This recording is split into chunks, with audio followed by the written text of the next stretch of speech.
Hello there. So another U-turn from the unturnable Liz Truss.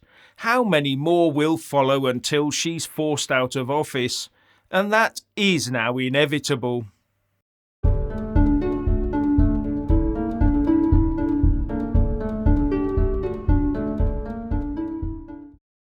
If you ever needed proof that the big money and markets run countries and not the other way around, listen to Liz Truss's speech today. Britain's small businesses were just thrown under the bus by the demands of the markets, and the Prime Minister has gone back on her cutting tax pledges. Her word means nothing. And this is a Tory parliamentary party infighting shambles. As a result, we will now see many small businesses going to the wall as 6% is wiped off their profit margins by an unwanted tax rise. And what's her next U-turn?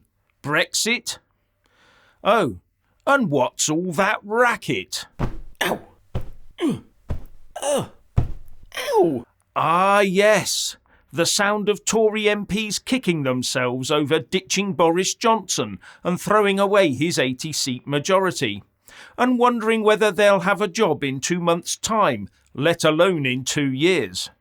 And any angry screeching must be coming from the ignored Tory members while they angrily shred their membership cards into plastic fragments.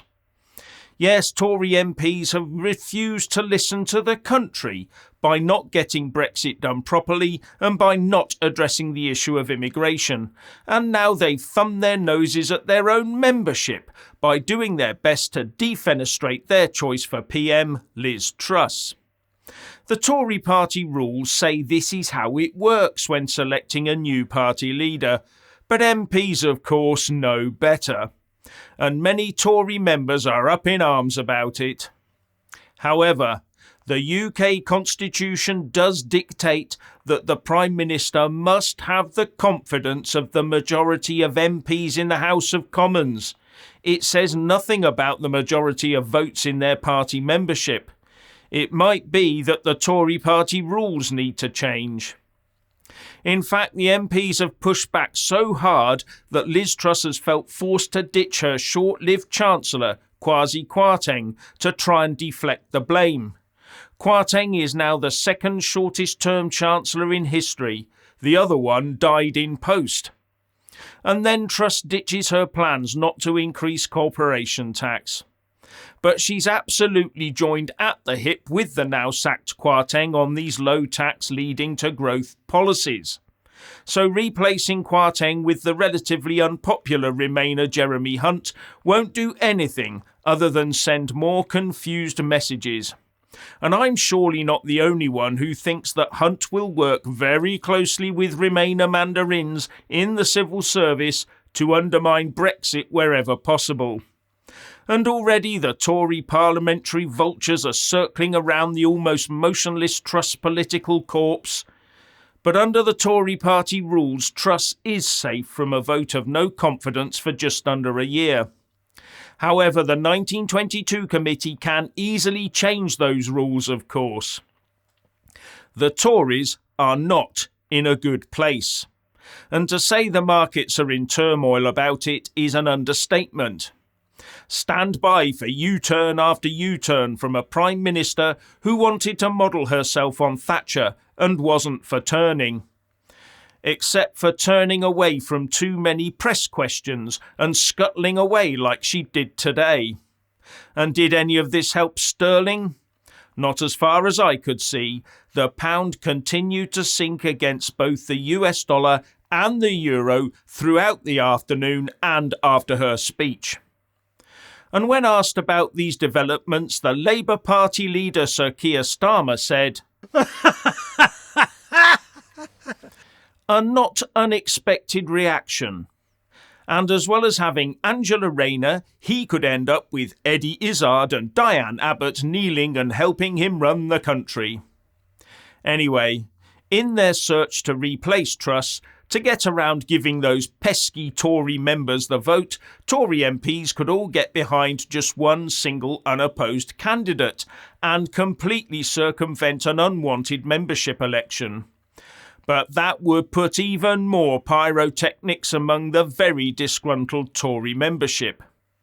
Even more cut-up membership cards. So how long will it be before King Charles is once again muttering, "Oh dear, you back again so soon," as Liz goes to the palace to tender her resignation. But if that did happen, this time it might mean a general election. In fact, if it did happen, a general election might be inevitable. And then stand by for the most left-wing government since, well, probably ever. The single market. Votes for over 16-year-olds and anyone else who lives here, wherever they came from. Nationalising everything that moves, putting the unions back into number 10, and windfall taxes all over the place, while increasing the number of unfunded, yes, unfunded English Channel visitors. Unless a brand new or reborn political offering can step forward and really grab the public's imagination. But that will be hard when there's a two-party state mentality, with many people wanting to punish their own party by voting for the opposing party that would actually punish the very people who crossed the floor to vote for them. That can only be a self-defeating move by those voters.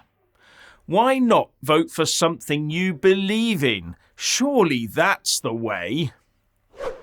So, Royal Mail workers go on strike, the company loses money hand over fist and is forced, in accordance with employment law, to warn workers that there will have to be redundancies as a result, and it says it's looking to get rid of 6,000 jobs.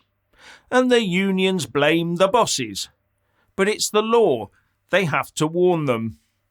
However, as far as I can see, unions believe that companies exist purely to cater to their employees' demands, not their customers or for the solvency of their business. Companies need to serve customers properly and stay solvent in order to pay their employees, otherwise it doesn't last very long. No wonder unions like nationalisation, because the government can just print money to pay them with. Now, 2 members of the Eco-Loon Brigade, Just Stop Oil, walked into the National Gallery today and threw a can of tomato soup over a Van Gogh masterpiece before supergluing themselves to the wall. Pure vandalism, with absolutely no regard for anything except their own twisted ideas. And one, shall I say, misguided activist claimed that fossil fuels are causing the cost of living crisis, when it's the lack of oil and gas worldwide that is pushing up prices, so causing a cost of living crisis. And no amount of renewables right now could remedy that. And it's the lack of gas that is causing a shortage of fertilisers and the like that will have a negative impact on food production. And get this, while trying to justify this hooliganism, one eco-loon asked, "What is more important, art or life?" This coming from an organisation that is quite happy to disrupt the emergency services and the lives of ordinary people. These eco-loons may have glue, but they have absolutely no clue. And now, in a change of tone and something you won't want to miss, it's over to my channel co-pilot Richard to give you his take on the very topical issue of medical interventions. Thank you, Jeff, and good evening. It wasn't tested to see if it would prevent something from being passed on. I think you know what I speak of. Yes, that's right. When grilled to see if it was tested to see if it would prevent something being passed on, an official of a certain drug company admitted that it wasn't tested for that, meaning persons such as vivisection rabbit impersonator Chris Whitty or shiny savage Javid suggesting it would prevent something from being passed on, well, those claims were completely fraudulent. This scandalous piece of information came to light during a hearing on the European Union's response to something that happened 2 years ago. Indeed, persons such as National Treasure Chris Whitty were elevated in their societal status and rewarded by the late Queen. Yes, unelected men given positions of power had no scientific data to back up their claims. These men told the masses to undergo an experimental medical procedure to protect other people and for the greater good. Oh, and that it was perfectly safe as well. So all those so-called experts and celebrities who said everyone should get the you-know-what to save Granny should be sacked and stripped of their OBEs, MBEs, knighthoods, and what other meaningless awards our corrupt monarchy bestowed upon them. Let them pay for the damages of the victims of it out of their own pockets. Her Majesty endorsed it by saying it didn't hurt at all. Really? It didn't hurt at all? Unfortunately, Her late Majesty didn't get the chance to tell the victims of it and their families that it didn't hurt. I don't think that would have gone down too well, so seeing as the Queen is no longer with us, perhaps her ill-tempered eldest son, who is triggered by pens, could do so in her place, because it has hurt a lot of people. I don't think the gravity of this admission by this drug company has fully set in. Catastrophic decisions were made because of poetic license used in the effectiveness of it. The poetic license was then peddled by global experts and virtue-signalling celebrities, which destroyed and ended people's lives. Nick Ferrari, Andrew Neil, Piers Morgan, hang your heads in shame, because we will never forget your venomous attacks on those that did not comply. You are nothing more than smug, self-righteous schoolyard bullies, and your piety has now been proven to be misplaced. Call yourselves journalists? Where was your journalism in fact-checking the data on it and its ability to be passed on? Sir Lenny Henry and Sir Elton John, you both appeared in an advert that told people to do the right thing and to receive it to protect others. Will you now apologize to those that did so under that specific pretense, only to become injured from it? Or to the families who lost their lives because of it? You were the salespersons of a hideous lie, a lie that has since filled graves.